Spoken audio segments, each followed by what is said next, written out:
Esta mañana estamos entrevistando al doctor Enrique de Alba. El doctor de Alba estudió actuaría y posteriormente realizó estudios de posgrado en la Universidad de Wisconsin en el área de estadística. Su experiencia en esta ciencia, además de sus trabajos académicos y docentes, son extensos y de gran influencia en México. Actualmente es director general de la División Académica de Matemáticas del ITAM. Buenos días, doctor. Buenos días. Doctor de Alba, ¿cómo fue que sus estudios en actuaría lo llevaron a la estadística? Yo creo que me pasó lo que sucede con mucha frecuencia, que el hecho de tener un maestro específico que era muy entusiasta para la estadística y que además fue muy buen maestro, ayudó a determinar eso. También tuve muy buen maestro de probabilidad. El de probabilidad era el profesor Roberto Ham, que ahora se dedica a demografía.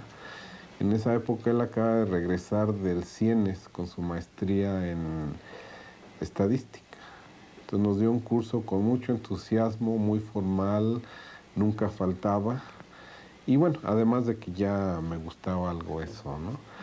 Y luego el curso con el doctor José Nieto de Pascual, que de hecho fueron 2 cursos anuales, uno de métodos estadísticos se llamaba, y el otro de introducción a la estadística matemática, una cosa así. Me indujeron por ese camino. O sea, me gustó mucho esos 3 cursos.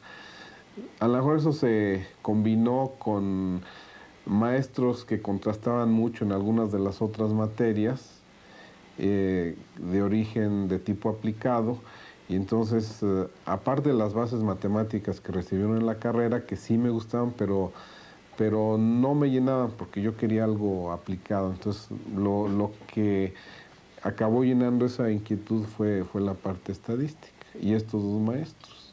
Cuando acabó la carrera, ¿cómo se veía la estadística en México? Al terminar la carrera, pues como era yo actuario, entré a trabajar a un despacho de pensiones, pero el trabajo se me hacía muy rutinario, muy poco estimulante, y no duré más de, creo que 3 o 4 meses ahí. Afortunadamente en esa época me dijeron que había una, perdón, una plaza en el Banco de México, en lo que se llamaba en esa época el Departamento de Estudios Económicos. El director era el licenciado Leopoldo Solís, que es un reconocido economista. Entonces fui a hacer mi examen de admisión. Era un examen para entrar al área de estadística. Andaban buscando a alguien para estadística específicamente. Y resulta que era un examen que había hecho un ingeniero, una persona muy dedicada, muy serio, pero que se había dirigido, orientado a la estadística de manera pues autodidacta y a lo mejor sin mucha orientación. Entonces resulta que presenté el examen y había 2 preguntas, eran como 20 preguntas, cuya respuesta, que era de opción múltiple, no era ninguna, estaba mal. Entonces, en lugar de marcar una, así les anoté y ninguna de estas es la correcta es esta. Entonces, en 2 de esas preguntas, y eso me valió entrar ahí al Banco de México, donde yo era pues como asistente, ayudante del licenciado Solís. Coincidimos una persona de economía y yo, así recién salido de las respectivas carreras, que empezamos a trabajar con este economista. El egresado de economía le hacía sus análisis económicos y yo le hacía sus regresiones, le hacía sus gráficas de datos.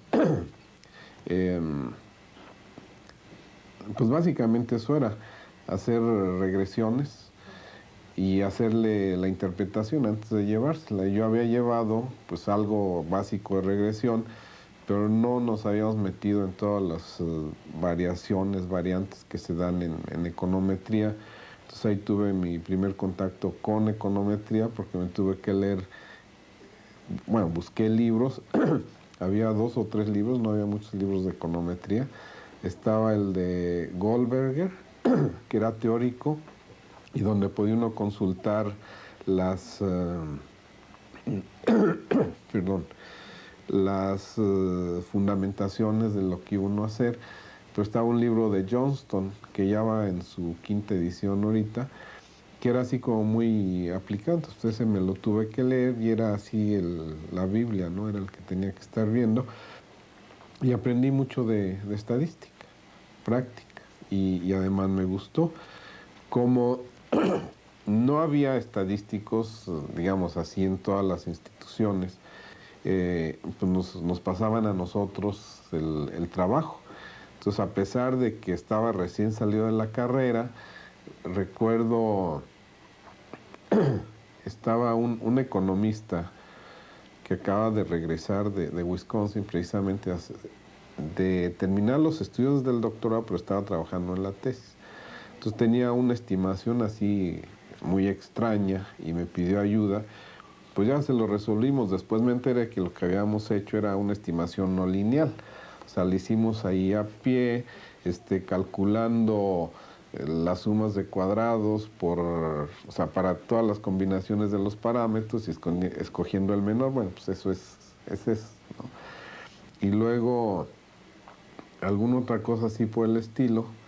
Entonces, como a los 2 meses de estar ahí, me dijeron que me iban a dar beca para irme a estudiar fuera.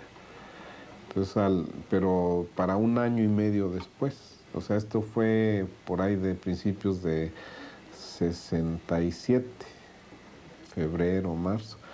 Y la beca era para irme en 68. ¿Qué estadísticos mexicanos conoció en aquella época? ¿Qué otros estadísticos había? Bueno, a Basilio Rojas yo no lo conocí hasta mucho después. Entonces, tuve la suerte de conocer al doctor Nieto ahí y tratarlo un poco más. Me encargó Leopoldo Solís que yo fuera el contacto, o uno de los contactos, porque había otras gentes con el doctor Nieto. La verdad es que pues, era mucho para mí porque, o sea, yo apenas recién salió de la carrera, él ya doctor y con toda su experiencia, entonces negociar con él, pero pues me tocó, ¿no? Y luego regresaron más o menos en esa época con su maestría en el CIENES, Jorge Son y Francisco Patiño, los dos actuarios. Francisco Patiño ya murió hace como 5 o 6 años. Y Jorge Son se dedicó un ratito a la estadística y luego ya se dedicó a otras cosas. Entonces ellos fueron estadísticos, o sea, gente que acaba de regresar con su maestría y con los que tuve contacto antes de irme a estudiar. Pero no había muchos más, o sea, porque por lo que nos dimos cuenta después, el grupo fuerte en esa época estaba en Chapingo. Y la verdad es que yo no tenía ningún contacto con Chapingo. Aunque, curiosamente, el economista que acaba de regresar de Wisconsin era de Chapingo. O sea, era el doctor Luciano Barraza, que hizo, creo que era ingeniero agrónomo de Chapingo, y luego se fue a hacer el doctor en economía agrícola en Wisconsin. Pero no conocíamos más estadísticos. O sea, los estadísticos eran esos, ¿no? Y la aplicación de la estadística, pues la que yo vi era esa, o sea, la en el Banco de México, que era a través de econometría. Que, bueno, a lo mejor como es la que yo vi, es por lo que me gustó, pero eso fue lo que me fue definiendo. Y luego, ¿qué otros? Pues, repito, no había más. Bueno, yo conocía a Federico Reilly desde la prepa. Él y yo fuimos compañeros en prepa. Y luego coincidimos toda la carrera. Ya terminando, cuando yo entré al banco, él se fue al CIENES. Y cuando yo me fui a Wisconsin, él, yo creo que un poquito antes se fue a Carolina del Norte. Y más o menos regresamos, no, yo creo que él regresó tantito antes. Estaba ahí en no, en el banco no. Fue compañero de nosotros Ángel Rodríguez, Vera, que trabaja en el Banco de México y es doctor en estadística, aunque no sé si hace mucha estadística ahorita. Y ¿quién más? A Gabriel Vera lo conocí pues un poco de vista durante la carrera porque no somos de la misma generación. Entonces son a los que conocía, pero pues de hecho ninguno éramos estadísticos todavía, ¿no? Repito, como no había estadísticos realmente, entonces a los que pues teníamos algún interés y pues alguna habilidad, pues nos buscaban. Entonces me tocó ahí ver el primer modelo econométrico que vi de 2 o 3 ecuaciones simultáneas para la economía mexicana y lo estaba haciendo un econometrista holandés que no me acuerdo bien cómo, Sandy, creo que se apellidaba Sandy, no me acuerdo cómo se escribía. Y como yo era el asistente, entonces me tocó recopilar los datos ahí en el banco y luego me dijo, vamos a hacer la estimación. Está bien. Entonces me dijo, mira, hazte estas gráficas de los datos. Bueno, pues ahí no había ninguno de estos aparatitos para hacer la gráfica en 2 minutos. Era cosa de agarrar el papel milimétrico, ir midiendo, etcétera. Entonces, bueno, pues ya le hice eso, eran como 10 gráficas. Eso me llevó un día de trabajo. Dice, bueno, vamos a hacer la estimación. Bueno, pues está bien, quiere que le codifique los datos o que no. A ver, espera. Entonces agarra las hojas y las pone así en su escritorio y se va a la orillita, agarra una regla y la pone y le hace ¡zas! Ahí está. Y a otro, lo mismo. Entonces así a ojo le pasó una recta a cada uno y lo me dijo, a ver, pues órale, tú ve, mídele las unidades y demás y sácame la ordenada, la pendiente y demás. Y esas fueron las ecuaciones que usó así estimó su modelito. Y dije, bueno, pues está bien, es la vida real, ¿no? Entonces fue el primer modelito que yo vi cómo se estimaba.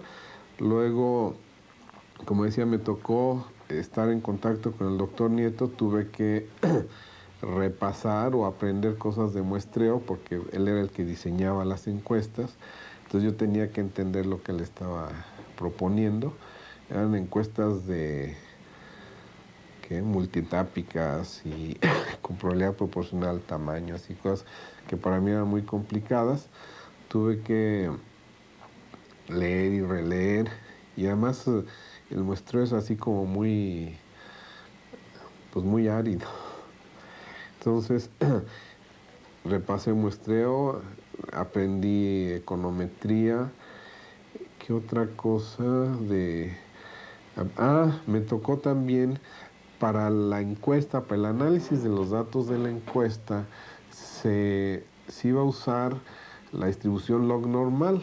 O sea, en mi vida había oído yo hablar de eso, ¿no? Yo había visto pues la Poisson binomial normal y pues bueno, la G cuadrada, alguna cosa así, pero la log normal, nada. Y entonces el licenciado Solís me dijo, me decía, mire de Alba, aquí hay un librito que se ve muy bueno, un librito que se llama La distribución log normal, de Atkinson, una cosa así. O sea, después ya lo vi muchas veces, ¿no? Y ahora sé que es un clásico. Bueno, en esa época acaba de salir el libro, ¿no? Ahorita es un clásico de la log normal. Entonces tuve que leerlo, entenderlo y además implementar una forma de estimar los parámetros, porque si ve uno, por lo menos lo que había en esa época de estimación por máxima verosimilitud de los parámetros es un cohete. Y lo que acabé haciendo fue una cosa en base a gráficas y viendo los tamaños de los parámetros. Eso quedó en un documento del banco que yo pongo en mi lista de publicaciones, lo pongo como una parte, apéndice del documento de distribución del ingreso. Entonces eso también me tocó. Y pues esas fueron las aplicaciones que yo vi de estadística, cosas de muestreo, mucho regresión con las variantes que se dan en econometría, la estimación no lineal y esto ¿Cuál fue la otra? Pues la log normal, sí. ¿Por qué decidió ir a la Universidad de Wisconsin a realizar sus estudios de maestría y doctorado? Pues eso también fue así muy, muy aleatorio. En parte fue porque yo dije, yo quiero hacer el doctorado en estadística, pero lo quiero hacer donde se vean cosas prácticas, aplicadas. Entonces empecé a preguntarle, le pregunté al licenciado Solís, que era mi jefe, y él me dijo, ¿por qué no te vas a la Universidad de Chicago? ¿Por qué no se va? Él me decía, oiga de Alba, ¿por qué no se va a la Universidad de Chicago? Y además, él era muy amigo del jefe del departamento de economía de la Universidad de Chicago. Me dice, yo le consigo la entrada. Bueno, pero no me hacía mucha gracia irme al de economía. Entonces dije, no, pues mejor a ver en estadística. Me dice, pues hable con el doctor Nieto. Fui a hablar con el doctor Nieto y el doctor Nieto me dijo, mire, está Iowa State, que es muy buena y es donde él había estudiado. Estaba orientada hacia muestreo. Y me dijo, está Wisconsin, que es buenísima, ahí está Vox y no sé quién, y está Colorado State, también me dijo. ¿Y qué otra? Me dijo, en Michigan no, porque ahí son bayesianos. Dije, pues quién sabe qué será esto de bayesianos. Y luego, pues entonces tenía yo esas opciones. Mandé mis solicitudes con recomendaciones de Nieto, de Solís, y pues yo creo que ya no tenía yo mucha más gente a quien pedirle recomendaciones. Y seguí platicando con Luciano Barraza, que es el que acaba de regresar de Wisconsin. Entonces, entre lo que me dijo Nieto y Barraza, pues ya como que se fue definiendo mucho. Revisé los catálogos de las universidades, revisé, me acuerdo, el de Stanford, pero se me hacían como que les faltaba aplicaciones. En fin, ya mandé solicitud a esas, resulta que me aceptaron en Iowa State, en Chicago también y en Wisconsin. Pero en Wisconsin fueron los últimos. O sea, en Iowa State me avisaron como en enero de 68 que estaba aceptado y que tenían que saber si me iba o no me iba. Y era la única, dije, bueno, pues tengo las otras dos, y me espero, ya les dije que muchas gracias. Y luego de Chicago, pues que sí, y pues ahí no tenían prisa, que les dijera cuándo y ya.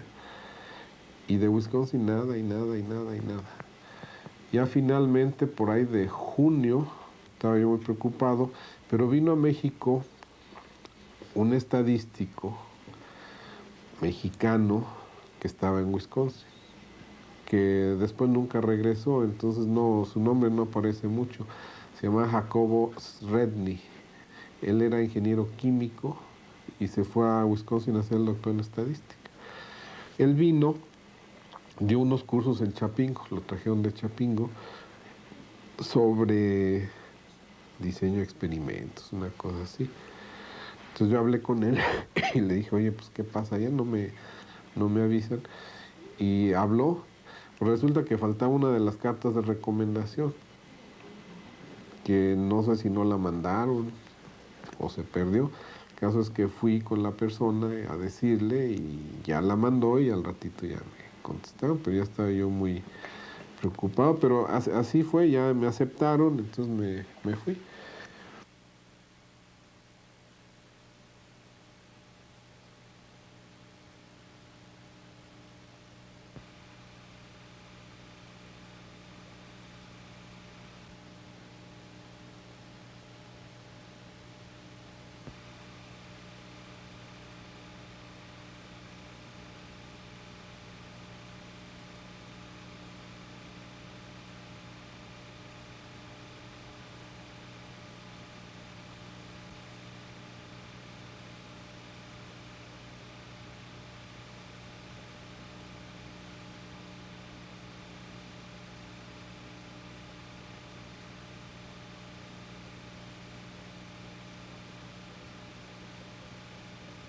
¿Cuál fue la influencia del doctor George Box en su trabajo? ¿Cuál fue la influencia? Pues yo creo que ahí se puede hablar de dos tipos de influencia. Una influencia así muy directa y una influencia muy indirecta. La directa, pues es la de los cursos que llevé con él, las conferencias que le oí. Yo llevé 2 cursos con él. Uno se llamaba, y creo que todavía se llama, Diseño de Experimentos Avanzados para Ingeniería.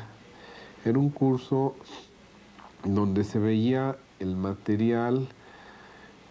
Bueno, más que nada, cada clase era un artículo de él, o sea, de diseños muy específicos, muy raros, no lineales, muchos no lineales, eh, y que tenían una muy sólida base teórica y por otro lado tenían aplicaciones. Además, pues, él era muy simpático, muy desordenado, pero muy simpático. Y ese fue uno. El otro fue un seminario de series de tiempo que él daba. Curiosamente, el curso de estadística bayesiana no lo tomé con él. Entonces, eso fue la influencia así directa. Y bueno, pues él insistía mucho en todos los seminarios. Cuando iban invitados, él insistía siempre en tratar de hacer la liga entre la teoría y las aplicaciones. Entonces, si una persona iba y daba una plática que fuera muy aplicada, siempre le preguntaba que cómo se podría justificar eso o qué liga tenía con otras cosas. Si alguien iba y daba una presentación así muy teórica, entonces de plano le decía, bueno, eso no sirve de nada, o le preguntaba cómo se podrían aplicar. Eso indudablemente pues tuvo un efecto, ¿no? Porque se acostumbra uno a siempre estar buscando la liga entre la teoría y las aplicaciones. Y,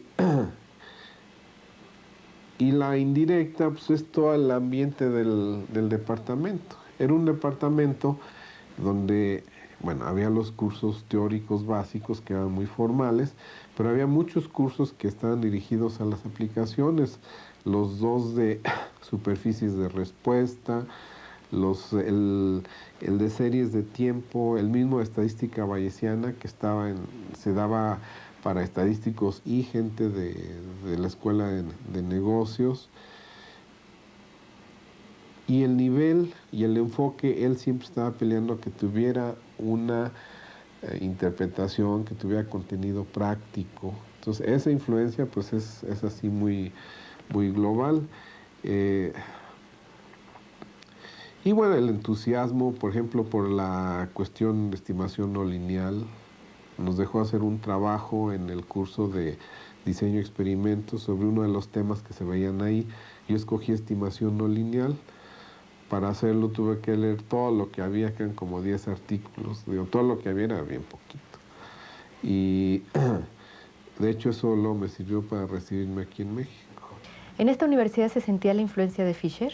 Y yo creo que, digamos, desde el punto de vista formal sí se sentía, ¿no? O sea, sí se insistía mucho, todavía se hacía referencia en los cursos de diseño de experimentos, se dejaban lecturas al libro de Fisher de diseño de experimentos,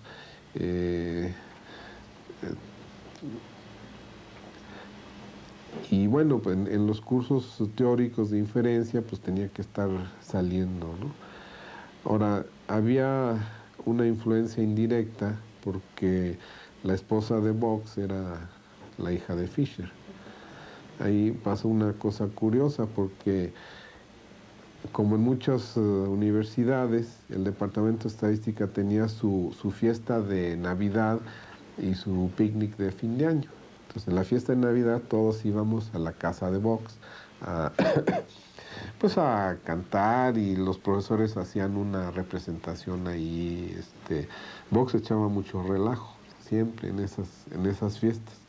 Pero la primera vez que fuimos, la primera Navidad que estuve ahí, llegamos a la casa de Box y llegamos y encima de la chimenea un retrato así grandote, y creo que era pintura de Fisher.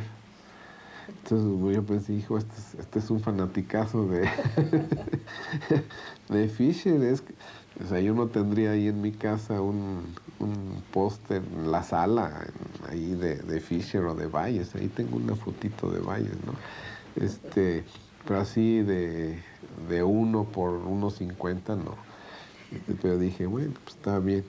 Y luego, al poco tiempo, estaba yo en la oficina, porque los estudiantes graduados teníamos oficina, y la compartía yo con el mexicano ese que estaba allá, Jacobo Renny, que cuando yo llegué él ya tenía como 6 años ahí en Madison, entonces ya conocía muy bien y lo conocían muy bien. Y llegó la señora, la que era la esposa de Vox, y se puso a platicar con él. Y yo oía que le decía, no, pues es que estoy haciendo una maestría en literatura, que quiero hacer la biografía de mi papá y que no sé qué. Dije, está bien. Y ya que se fue, le dije, pues, ¿quién es su papá? Dice, pues es que es la hija de Fisher. Le digo, entonces ya todo cuadra. Entonces aquella foto arriba de la chimenea no era de Fisher, era del papá de la señora. Dije, bueno, pues ahora sí. Entonces, bueno, pues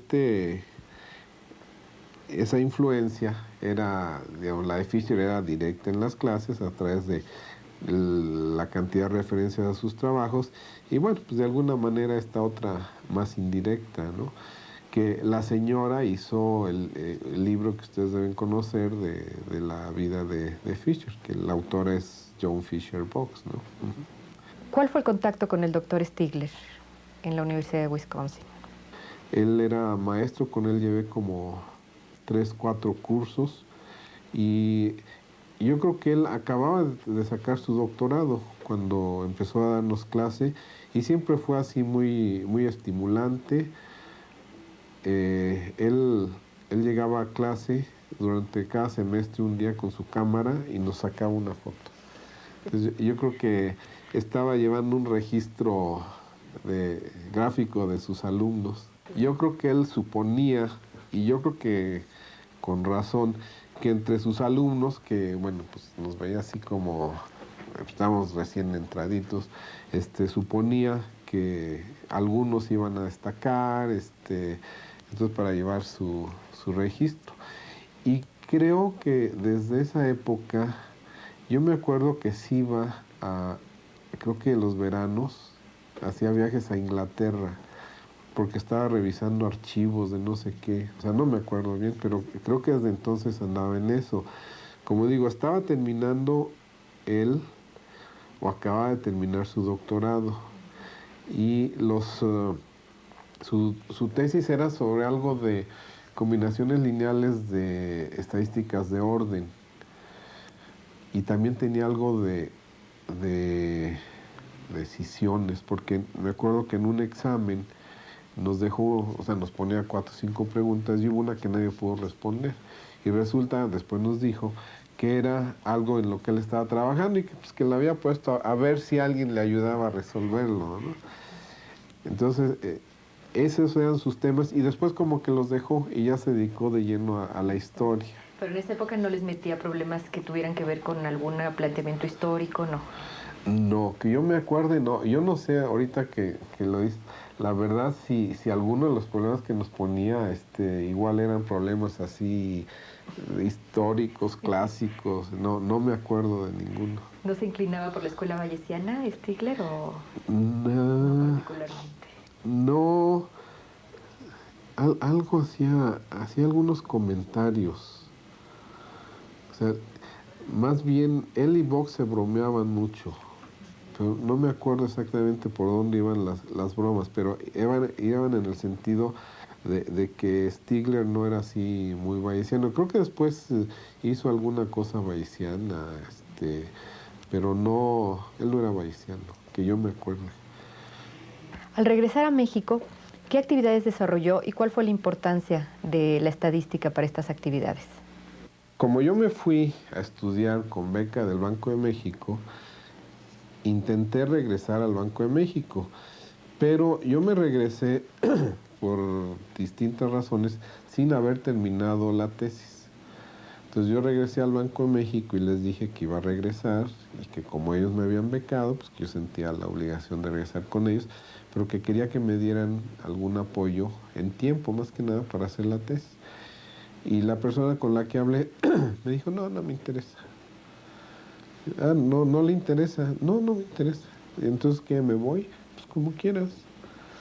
Bueno, entonces, lo que pasa es que, perdón, el licenciado Solís, que me había mandado a estudiar, ya no estaba en el banco. Entonces ya pues, lo que él tenía en mente, pues ya no les interesaba. Entonces fui a hablar con él y entré a trabajar se llamaba Dirección General de Política Económica y Social, algo así. Era una oficina de la presidencia y él era el director general. Entonces ya me fui con él y a trabajar en una oficina dentro de esa dirección que se llama el Sistema de Información para la Programación Económica y Social, así una cosa larguísima. Y éramos un grupo de especialistas en distintas áreas. Yo era el estadístico, había un contador, había economistas, había gentes de computación, de sistemas, y la idea era armar un esquema que sirviera eso de sistema de información para la programación económica y social. Estuvimos ahí, bueno, yo estuve ahí como año y medio, no, casi 2 años. Eso evolucionó luego en el INEGI, o sea, eso se convirtió en el INEGI. Entonces, algunos de los documentos que hicimos ahí sirvieron de base junto con lo que había en la Dirección General de Estadística, o sea, porque después se juntó eso que hicimos ahí con la Dirección General de Estadística y un poco después se creó el INEGI. Entonces, lo que hicimos ahí de estadística fue más que nada muestreo. O sea, hicimos unos manuales, por ahí todavía tengo copia, de todos los pasos que había que seguir para hacer una encuesta, por ejemplo. Que supuestamente eso se iba a usar para cuando se quiera hacer una encuesta, pues que la gente siguiera todo eso. Y pues a mí me sirvió para seguir aprendiendo más de muestreo. Y además seguí haciendo la tesis. O sea, ahí sí me dieron apoyo. De hecho, mientras estaba escribiendo la tesis, le pidieron a una secretaria que estuviera dedicada casi exclusivamente a eso, porque en esa época pues no había procesadores y era con las esferitas, las máquinas de escribir de esfera. Entonces tenía su máquina como 5 esferas y era cada símbolo estar cambiando esferita. Entonces cuando le iba bien hacía 4 páginas en un día. El día que le iba mal, pues hacía una página, por todos los símbolos integrales y demás. Y me pagaron 2 viajes a Madison para trabajar en la tesis. Entonces ya con eso, esto fue, yo regresé en 72, entré ahí, estuve hasta fines de 73, luego me fui a trabajar a otro lado, que realmente no hice nada de estadística, y ya de ahí me vine al ITAM. ¿Cómo fue el contacto con los estadísticos mexicanos que ya trabajaban aquí en el país? En el CIPES volví a entrar en contacto con el doctor Nieto, que seguía de asesor ocasional de Leopoldo Solís, y que iba a hacer una encuesta de inversiones extranjeras, una cosa así. Y entonces Solís me volvió a pedir que fuera el contacto con el doctor Nieto, y entonces otra vez fue la relación esa. Me encontré con Gabriel Vera y Nacho Méndez, que estaban en la Dirección General de Economía Agrícola. Ahí, además estaban muy cerca físicamente. A Federico lo volví a ver y conocí a Tomás Garza. O sea, yo había oído hablar de Tomás Garza porque había sido maestro en la facultad. A mí nunca me dio clase, pero había sido maestro. Y además él estaba en el IMAS. Entonces me acuerdo que fui a verlo a él y a Federico en el IMAS. Entonces ahí conocí otros 3 o 4. Ah, y en 1975, no, yo creo que fue 72, hubo un simposio, congreso, algo así, no me acuerdo el nombre exacto, en Chapingo, de estadística, que trajeron a Box, trajeron a Kempthorne, trajeron a R.L. Anderson y no me acuerdo quién más, para conmemorar los que serían N años de Chapingo. Entonces ahí conocí a la gente de Chapingo, al doctor Casas, al doctor Carrillo, no me acuerdo quién más. Ahí conocí a los demás, entonces ahí fue cuando empecé a conocer más a los otros estadísticos, que todavía éramos muy poquitos. ¿Cuál ha sido la influencia de la estadística bayesiana en su trabajo, doctor? Yo creo que, por lo que he dicho, ha sido grande. O sea, mis maestros, Tiao, Box, Cedrans, Van Ryzen,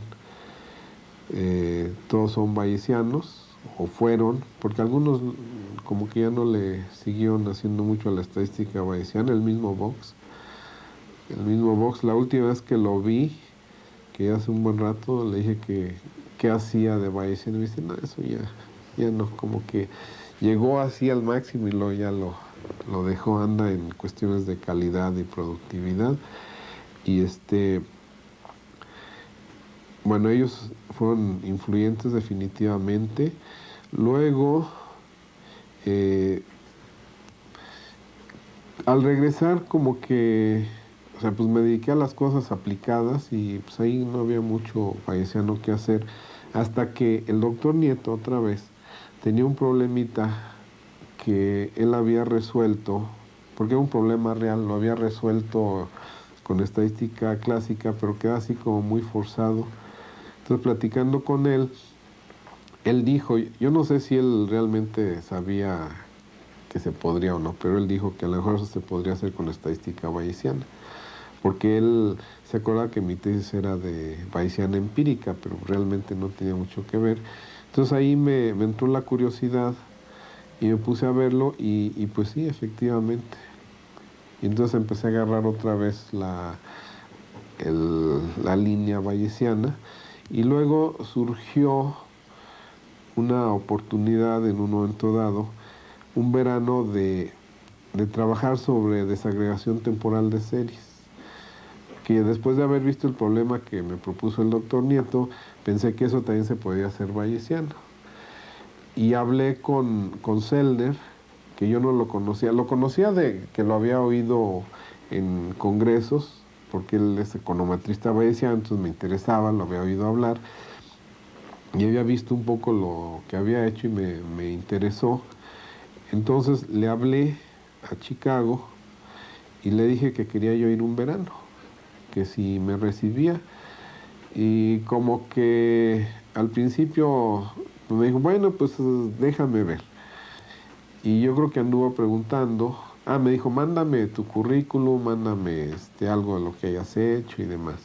Entonces lo mandé, y yo creo que a lo mejor anduvo preguntando. Yo le di referencia de Tiao, que había sido mi maestro, de Stigler, que ahora los dos están en Chicago. Y yo creo que les anduvo preguntando, entonces ya le dije, sí, está bien, dale chance. Me fui un verano, estuve trabajando ahí con él en la Universidad de Chicago, y bueno, pues el que haya estado en contacto con Sellner es un entusiasta de la estadística, econometría bayesiana. Además, o sea, estimula mucho a la gente, o sea, da muchas ideas y comentarios así de lo que hay que hacer, de lo que hay que... Entonces eso me sirvió mucho. Esto fue en 1980. Y desde entonces pues ya agarré más el ritmo bayesiano. Las reuniones bayesianas me gustan, pero sobre todo hay problemas del área de actuaría, de economía, que yo creo que tiene una solución que desde el punto de vista bayesiano resulta más natural a veces que la clásica, ¿no? Entonces, pues gracias a esos maestros, amistades, pues yo creo que la influencia de la escuela bayesiana ha sido muy grande, ¿no? ¿Por qué decidió hacer una maestría en economía en la Universidad de Nuevo México? La orientación a la economía también, por lo que he dicho, pues yo creo que resulta claro que fue un poco circunstancial, ¿no? O sea, la primera oportunidad de trabajar haciendo estadística aplicada fue en el Banco de México, las aplicaciones eran economía, pues acabé haciendo econometría y después, a lo mejor por eso mismo me atrajo el venir al ITAM. O sea, el ITAM cuando yo lo conocí era una escuela de economía así mediocre, porque realmente no lo conocía nadie. Pero era de economía. Entonces me vine acá, estuve haciendo trabajo en estadística, en contacto con los economistas, y lo que yo siempre he dicho es que los estadísticos necesitamos meternos mucho a las otras áreas donde vamos a hacer aplicaciones, para que nos hagan caso. Porque si no, vamos a seguir platicando muy a gusto, muy contentos entre nosotros mismos, pero nos vamos a cerrar la comunicación con las gentes de otras áreas, que bueno, a lo mejor a algunos no les interesa ni tiene que interesarnos a todos, pero a mí sí me interesó y sentí que tenía que meterme más a economía. Entonces empecé primero metiéndome de oyente a cursos de la maestría de economía del ITAM, y luego cuando estuve de profesor en la Universidad Estatal de Nuevo México, que estuve ahí casi 2 años, me metí también a los cursos de la maestría de allá, y todo eso pues me ayuda a comunicarme, interactuar mejor con los economistas. O sea, esa fue básicamente la razón, ¿no? Para poder entender lo que ellos decían y poder en un momento dado yo plantear los problemas dentro de la econometría, no esperarme a que ellos me digan, oye, necesito que me resuelvas esto, ¿no? En problemas de series de tiempo y en econometría, ¿cómo ha sido su actividad? Bueno, también un poco por las circunstancias, he acabado trabajando como ya lo indiqué, en econometría, ¿no? O sea, mis primeras aplicaciones fueron en econometría, algo que ahorita me acordé que no había mencionado, es que cuando estuve en el Banco de México, una de las cosas que me dijeron que leyera era un artículo que se llamaba Mínimos cuadrados en 3 etapas, que se me hizo dificilísimo, y era de Sellner y Tyle, o Tyle y Sellner, no me acuerdo en qué orden, y pues que es uno de los clásicos de econometría. Entonces, bueno, todas estas cosas, que lo que ya había mencionado, que todo está relacionado con econometría, pues me indujeron por ahí, además me gustó, entonces salió en forma natural, ¿no?, el dedicarme a econometría. He seguido en una institución como el ITAM, donde básicamente se hace economía, cuestiones de administración, sigue saliendo en forma natural, ¿no? Luego, la parte de series de tiempo fue porque, bueno, cuando llevé los cursos me gustaron, me interesó series de tiempo. Luego, también por las aplicaciones, el trabajo con los economistas, muchos o algunos de los problemas se resolvían o se podían resolver con los métodos de series de tiempo. Entonces, eso me llevó a análisis de series de tiempo. Y actualmente en actuaría, ¿cuál ha sido su trabajo? Recientemente he regresado un poco a las aplicaciones en actuaría. O sea, aunque la carrera que hice fue actuaría, como ya mencioné, mi primer trabajo actuarial me duró, primero y único, de hecho, duró 3 meses.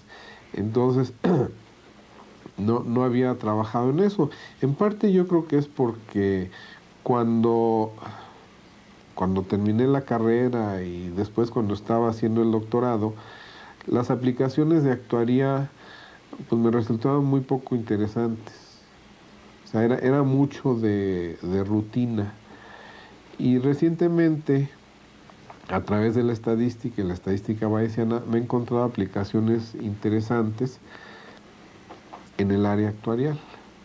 Entonces me ha dado un poco el pretexto para regresar al origen de actuaría, para el cual además pues tengo el lenguaje, los términos. He tenido que repasar algunas cosas, obviamente, actualizar otras porque, o sea, han cambiado, pero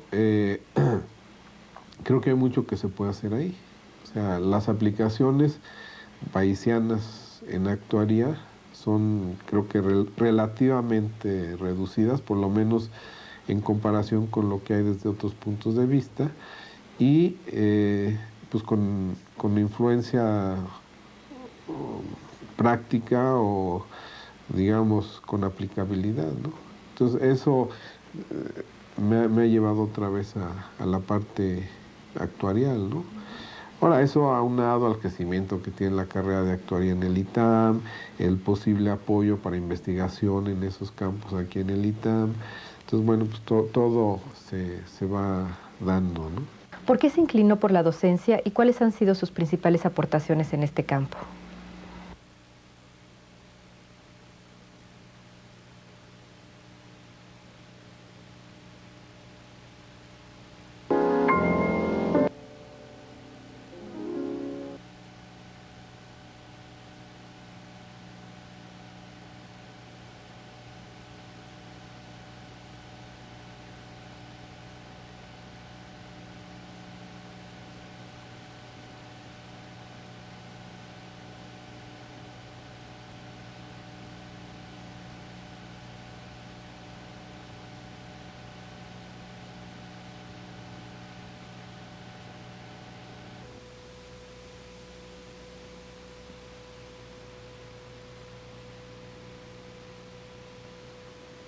Eso fue todavía más aleatorio que algunas de las cosas anteriores. Como ya dije, cuando regresé del doctorado, entré a trabajar al gobierno. Luego me fui como 3, 4 meses a una empresa del sector privado. Y al ITAM vine a dar casi por vía de mientras. O sea, yo no conocía el ITAM cuando me vine, anduve preguntando y nadie lo conocía. El único que lo conocía es el que me dijo que por qué no me venía a echar aquí a andar una carrera en matemáticas aplicadas. Y además veía yo las instalaciones que en esa época estaban en Marina Nacional y yo decía, ¿qué voy a hacer aquí? Qué horror. Y me decían, no, que la carrera de matemáticas es muy importante. Bueno, pues por mientras. Entonces entré y bueno, me gustó dar clases. De hecho, ya había dado clases. La primera vez que di clase fue antes de acabar la carrera. Era yo más chico que todos mis alumnos, pero yo era el maestro. Entonces ya me había gustado. Entonces dije, bueno, pues esa parte no hay problema. Me dieron la jefatura del departamento de matemáticas y dirección de la carrera. Yo tenía que echar a andar la carrera. Era mucho trabajo administrativo, pero a la larga hubo mucha posibilidad de hacer cositas de investigación, etcétera. Y además resulta que pues el que era el rector, el licenciado Beristain, tenía como año y medio de entrar de rector, pero duró 18 años de rector. Y además, con mucha visión, decidió, y a lo mejor apoyado, orientado por otras gentes, que quería traer más maestros de tiempo completo de nivel doctorado, etcétera, al ITAM. Entonces, durante esos 18 años fue aumentando la facultad, el nivel, el enfoque, o sea, más investigación, no solo docencia. El ITAM es una institución básicamente docente, pero se empezó a hacer más investigación. Entonces me tocó, o sea, agarrar ese comienzo y luego crecer junto con el rector y con el ITAM y todo, y pues ya llevo aquí 23 años. Entonces resulta que aquí he podido hacer docencia, investigación, trabajo aplicado, porque o sea, hay posibilidades de hacer trabajo aplicado, y pues el trabajo administrativo, ¿no? O sea, que es el que menos me gusta, entre comillas, pero que por otro lado a lo mejor es el que más se ve, porque pues mis aportaciones en docencia, pues yo creo que es el echar a andar la carrera de matemáticas del ITAM, que ya tiene 23 años, de la cual han salido, pues habrán salido 150 gentes, no, como 200 en todos estos años, entre los cuales hay ya bastantes que tienen doctorados en distintas cosas, muchos que tienen maestrías. Luego vino la carrera de actuaría. Cuando yo entré al ITAM éramos 3 gentes, o sea, el departamento del cual yo era jefe éramos 3 gentes, un físico, un matemático y yo, y una secretaria. Ahorita, después de 23 años, ya no es departamento, ahora es la división de actuaría, estadística y matemáticas. Somos 42 maestros de tiempo completo, son 6 secretarias. Los maestros están asignados a 3 departamentos académicos, el de matemáticas, el de estadística y el de actuaría y seguros. Tenemos una maestría en seguros también, entonces el crecimiento ha sido muy grande y pues todo me ha tocado a mí, salvo los ratos que no estoy en el ITAM. Aunque entré hace 23 años, efectivos tengo 20. O sea, esos 3 años han sido ratos que no estuve aquí, renuncié, pero siempre seguí en contacto. Entonces, pues, mi aportación es mucho contribuir, obviamente junto con miles de gentes más, ¿no? Y con todos los maestros, porque esto es algo que no se hace solo, ¿no? Y con el apoyo del ex rector y del actual rector y de todas las autoridades, porque siempre ha habido ese apoyo, ¿no? A veces más, a veces menos, pero para pasar de 3 gentes a 42, de los cuales como 25 tienen doctorado, pues ya es una diferencia, ¿no?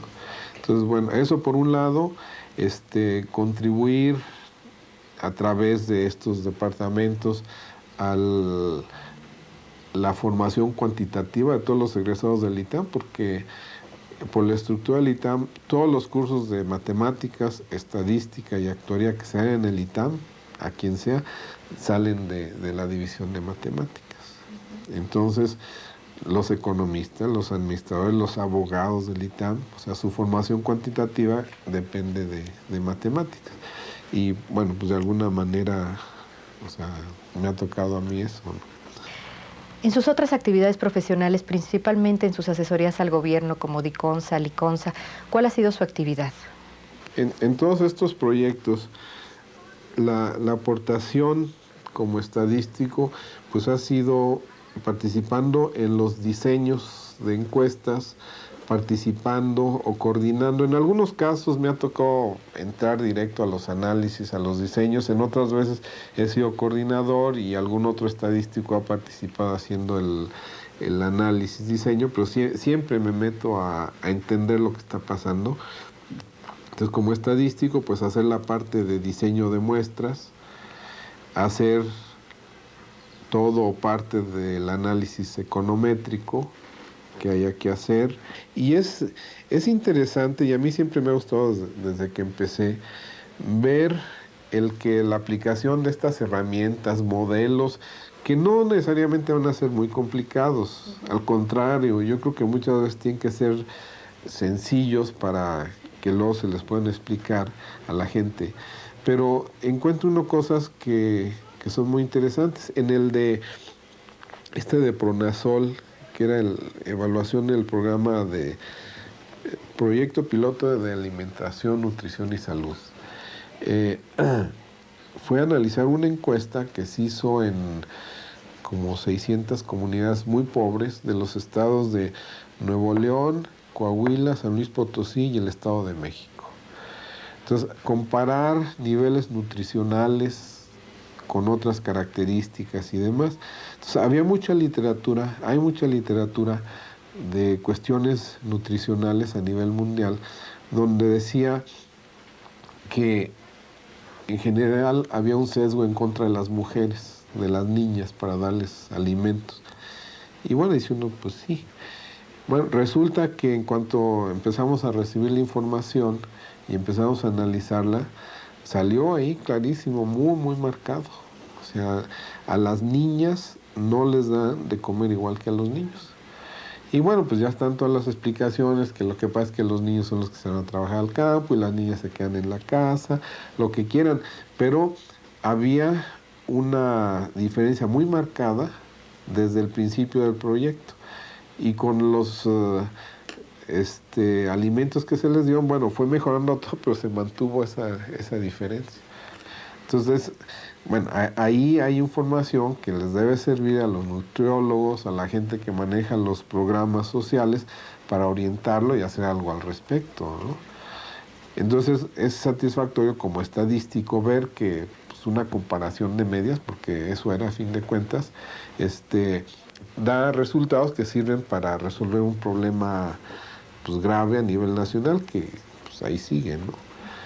Entonces, el ver eso, en el caso de los programas de Liconza y Diconsa, era más que nada ver si las tiendas estaban ubicadas donde realmente hacían falta, ¿no? Entonces, otra vez encuestas ahí en la zona, con la gente que va a la tienda, ver qué comen, en qué gastan, etcétera, y hacer las estimaciones. Entonces, otra vez, el trabajo estadístico ayuda a confirmar, desgraciadamente, pues que sí, que esa gente a duras penas vive, ¿no? Y bueno, pues ya a quien le corresponda tomará las medidas adecuadas, ¿no? Pero es estar viendo el trabajo estadístico, ¿no? O sea, los resultados muy concretos, ¿sí? Y en su trabajo como asesor del IFE, ¿cuáles fueron sus principales contribuciones y cómo ve usted este trabajo? En el IFE en particular, ahí hubo dos experiencias muy interesantes. La primera fue para las elecciones de 94. Como ustedes saben, había el comité técnico del padrón electoral, en el que estaban el doctor Méndez, Gabriel Vera, Raúl Rueda y algunos otros estadísticos conocidos. Ellos tenían la función de pues revisar, y a lo mejor aquí me equivoco, pero era proponer, revisar metodologías para garantizar la confiabilidad del padrón electoral. Eso implicaba, entre otras cosas, pues hacer documentos dando sus opiniones. Los partidos políticos hacían estudios similares y todo esto les iba a llegar, o les llegaba a los consejeros ciudadanos, que eran 4 abogados y 2 politólogos. Entonces, un día me habló Santiago Krill, que él fue maestro del ITAM, entonces yo lo conocí aquí como maestro del ITAM, y me dijo, oye, necesito que nos echen una mano para que nos traduzcan o nos expliquen todo lo que está llegando. O sea, es que nos llegan muchas cosas y no entendemos. Y el comité técnico del padrón tiene en parte esa función, pero tiene muchas otras cosas. Entonces no podemos estarlos molestando. Entonces necesito que me juntes un grupo de gente de estadística, de computación y pues básicamente que lean todo este material, que nos vayan explicando. Y eso entonces fue una función muy interesante desde el punto de vista estadístico, porque era explicarle a estos abogados, o sea, muy inteligentes, muy interesados, muy imparciales, yo los sentía todos muy, muy centrados, todas estas cuestiones estadísticas. Entonces teníamos sesiones de 3-4 horas en alguna aulita, aquí en el ITAM o a veces allá en el IFE, donde nos dedicamos a explicarles niveles de confianza, ¿no? Pues, ¿qué es el nivel de confianza? Pues, miren, si ustedes hicieran la explicación. ¿Y el margen de error a qué se refiere? Pues se refiere a esto y esto y esto y esto. Y entonces ellos ya podían dar opiniones, ¿no? ¿Por qué el tamaño de muestra es así? ¿Por qué no tiene que ser proporcional al tamaño de la población? Bueno, pues hay una explicación, ¿no? Entonces fue mucho educación estadística de estas personas, ¿no? Entonces fue muy satisfactorio al final oír de que en entrevistas que les hacían, pues ya hablaban ellos ahí de, no, pues que el margen de error es este, que no sé qué sea. Pues ahora sí. Y luego, Eso fue en 94. En 96 ya nos invitaron, a mí me invitaron a ser parte del comité técnico de la redistritación. Y bueno, ahí éramos 6 gentes de cómputo, demógrafos, casi todos actuarios, y 2 estadísticos, Gabriel Vera y yo. Entonces ahí nos tocaba pues ver todas las metodologías que estaban proponiendo para darle imparcialidad a la distritación que estaba proponiendo, hacer pruebas para verificar que no hubiera sesgos a favor de nada ni de nadie. Entonces había conceptos estadísticos no muy complicados, todo era relativamente sencillo, pero pues había que cuidarlo.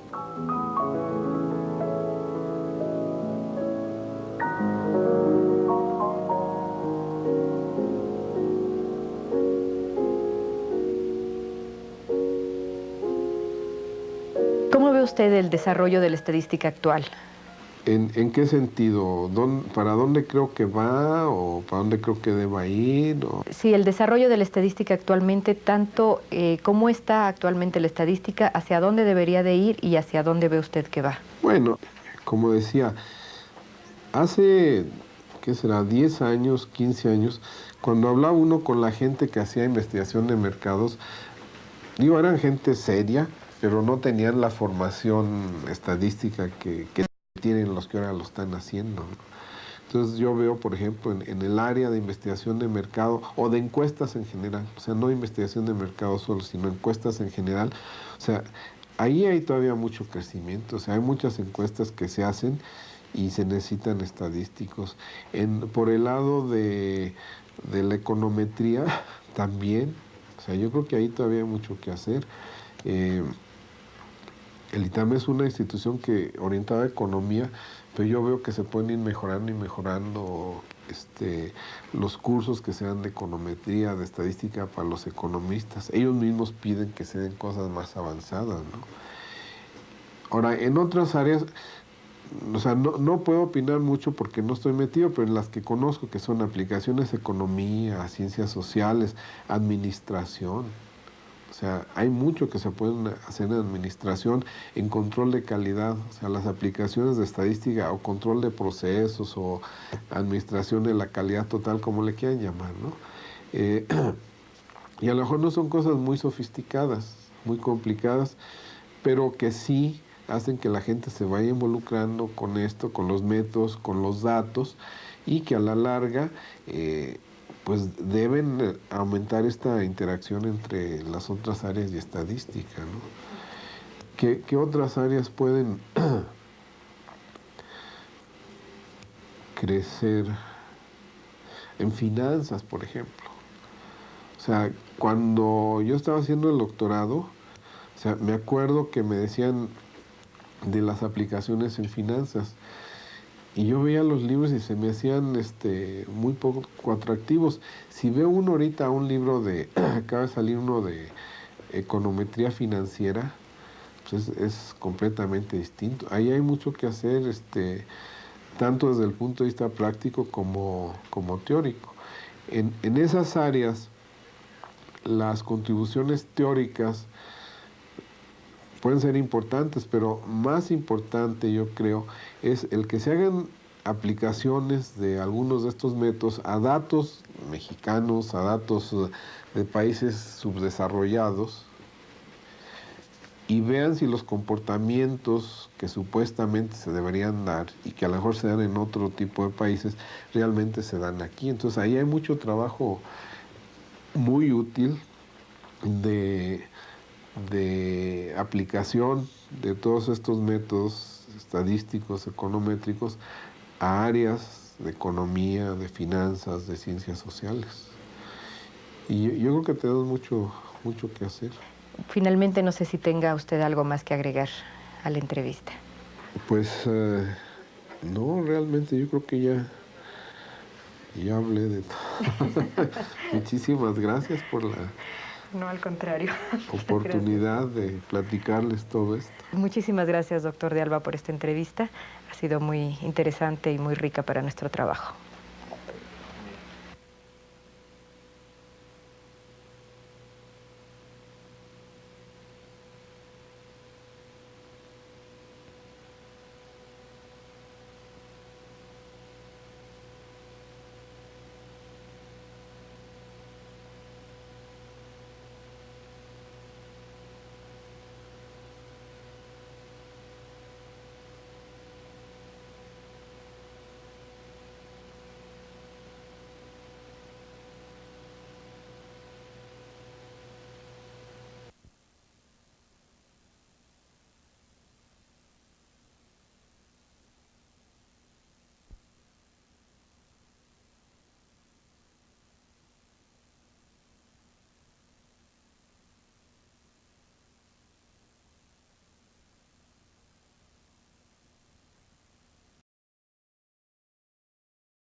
mañana estamos entrevistando al doctor Enrique de Alba.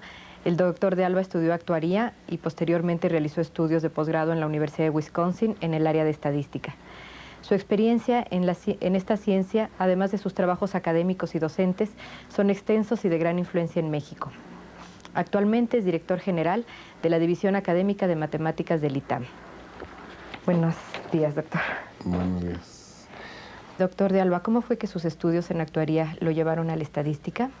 Yo creo que me pasó lo que sucede con mucha frecuencia, que el hecho de tener un maestro específico que era muy entusiasta para la estadística y que además fue muy buen maestro, ayudó a determinar eso. También tuve muy buen maestro de probabilidad. El de probabilidad era el profesor Roberto Ham, que ahora se dedica a demografía. En esa época él acaba de regresar del CIENES con su maestría en estadística. Entonces nos dio un curso con mucho entusiasmo, muy formal, nunca faltaba. Y bueno, además de que ya me gustaba algo eso, ¿no? Y luego el curso con el doctor José Nieto de Pascual, que de hecho fueron 2 cursos anuales, uno de métodos estadísticos. Eso fue lo que me fue definiendo. Y luego, ¿qué otros? Pues, repito, no había más. Bueno, yo conocía a Federico Reilly desde la prepa. Él y yo fuimos compañeros en prepa. Y luego coincidimos toda la carrera. Ya terminando, cuando yo entré al banco, él se fue al CIENES. Y cuando yo me fui a Wisconsin, él, yo creo que un poquito antes se fue a Carolina del Norte. Y más o menos regresamos, no, yo creo que él regresó tantito antes. Estaba ahí en el, no, en el banco no. Fue compañero de nosotros Ángel Rodríguez Vera, que trabaja en el Banco de México y es doctor en estadística, aunque no sé si hace mucha estadística ahorita. Y, ¿quién más? A Gabriel Vera, lo conocí pues un poco de vista durante la carrera porque no somos de la misma generación. Entonces son a los que conocía, pero pues de hecho ninguno éramos estadísticos todavía, ¿no? Repito, como no había estadísticos realmente, entonces a los que pues teníamos algún interés y pues alguna habilidad, pues nos buscaban. Entonces me tocó ahí ver el primer modelo econométrico que vi de 2 o 3 ecuaciones simultáneas para la economía mexicana, y lo estaba haciendo un econometrista holandés que no me acuerdo bien cómo, Sandy, creo que se apellidaba Sandy, no me acuerdo cómo se escribía. Y como yo era el asistente, entonces me tocó recopilar los datos ahí en el banco, y luego me dijo, vamos a hacer la estimación. Está bien. Entonces me dijo, mira, hazte estas gráficas de los datos. Bueno, pues ahí no había ninguno de estos aparatitos para hacer la gráfica en 2 minutos. Era cosa de agarrar el papel milimétrico, ir midiendo, etcétera. Entonces, bueno, pues ya le hice eso, eran como 10 gráficas. Eso me llevó un día de trabajo. Coincidimos una persona de economía y yo, así recién salido de las respectivas carreras, que empezamos a trabajar con este economista. El egresado de economía le hacía sus análisis económicos y yo le hacía sus regresiones, le hacía sus gráficas de datos. Pues básicamente eso era, hacer regresiones y hacerle la interpretación antes de llevársela. Yo había llevado pues algo básico de regresión, pero no nos habíamos metido en todas las variantes que se dan en econometría. Entonces ahí tuve mi primer contacto con econometría porque me tuve que leer, bueno, busqué libros, había 2 o 3 libros, no había muchos libros de econometría. Estaba el de Goldberger, que era teórico, y donde podía uno consultar las, perdón, las fundamentaciones de lo que iba uno a hacer. Pero estaba un libro de Johnston, que ya va en su 5ª edición ahorita, que era así como muy aplicado. Entonces ese me lo tuve que leer y era así la Biblia, ¿no? Era el que tenía que estar viendo. Y aprendí mucho de estadística, práctica, y además me gustó.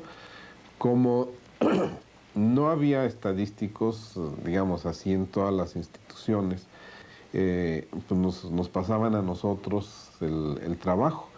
Entonces, a pesar de que estaba recién salido de la carrera, recuerdo, estaba un economista que acaba de regresar de Wisconsin, precisamente de terminar los estudios del doctorado, pero estaba trabajando en la tesis. Entonces tenía una estimación así muy extraña y me pidió ayuda. Pues ya se lo resolvimos. Después me enteré que lo que habíamos hecho era una estimación no lineal. O sea, le hicimos ahí a pie, calculando las sumas de cuadrados o sea, para todas las combinaciones de los parámetros y escogiendo el menor. Bueno, pues eso es eso, ¿no? Y luego alguna otra cosa así por el estilo. Entonces, como a los 2 meses de estar ahí, estadístico se llamaba, y el otro de Introducción a la Estadística Matemática, una cosa así, eh, me indujeron por ese camino. O sea, me gustó mucho esos 3 cursos. A lo mejor eso se combinó con maestros que contrastaban mucho en algunas de las otras materias, de origen de tipo aplicado, y entonces, aparte de las bases matemáticas que recibieron en la carrera, que sí me gustaban, pero no me llenaban porque yo quería algo aplicado. Entonces, lo que acabó llenando esa inquietud fue la parte estadística y estos 2 maestros. Cuando acabó la carrera, ¿cómo se veía la estadística en México? Al terminar la carrera, pues como era yo actuario, entré a trabajar a un despacho de pensiones, pero el trabajo se me hacía muy rutinario, muy poco estimulante, y no duré más de, creo que 3 o 4 meses ahí. Afortunadamente en esa época me dijeron que había perdón, una plaza en el Banco de México, en lo que se llamaba en esa época el Departamento de Estudios Económicos. El director era el licenciado Leopoldo Solís, que es un reconocido economista. Entonces fui a hacer mi examen de admisión. Era un examen para entrar al área de estadística. Andaban buscando a alguien para estadística específicamente. Y resulta que era un examen que había hecho un ingeniero, una persona muy dedicada, muy serio, pero que se había dirigido, orientado a la estadística de manera pues autodidacta y a lo mejor sin mucha orientación. Entonces resulta que presenté el examen y había 2 preguntas, eran como 20 preguntas, cuya respuesta, que era de opción múltiple, no era ninguna, estaba mal. Entonces, en lugar de marcar una, así les anoté y ninguna de estas es la correcta es esta. Entonces, en 2 de esas preguntas, y eso me valió entrar ahí al Banco de México, donde yo era pues como asistente, ayudante del licenciado Solís. Me dijeron que me iban a dar beca para irme a estudiar fuera. Entonces, pero para 1 año y medio después. O sea, esto fue por ahí de principios de 67, febrero, marzo. Y la beca era para irme en 68. ¿Qué estadísticos mexicanos conoció en aquella época? ¿Qué otros estadísticos había? Bueno, a Basilio Rojas yo no lo conocí hasta mucho después. Entonces, tuve la suerte de conocer al doctor Nieto ahí y tratarlo un poco más.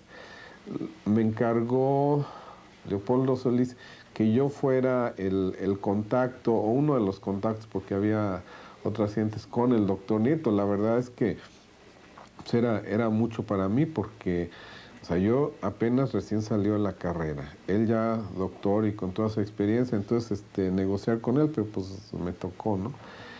Y luego regresaron más o menos en esa época con su maestría en el Cienes, Jorge Son y Francisco Patiño, los dos actuarios. Francisco Patiño ya murió hace como 5 o 6 años. Y Jorge Son se dedicó un ratito a la estadística y luego ya se dedicó a otras cosas. Entonces ellos fueron estadísticos, o sea, gente que acaba de regresar con su maestría y con los que tuve contacto antes de irme a estudiar. Pero no había muchos más, o sea, porque por lo que nos dimos cuenta después, el grupo fuerte en esa época estaba en Chapingo. Y la verdad es que yo no tenía ningún contacto con Chapingo.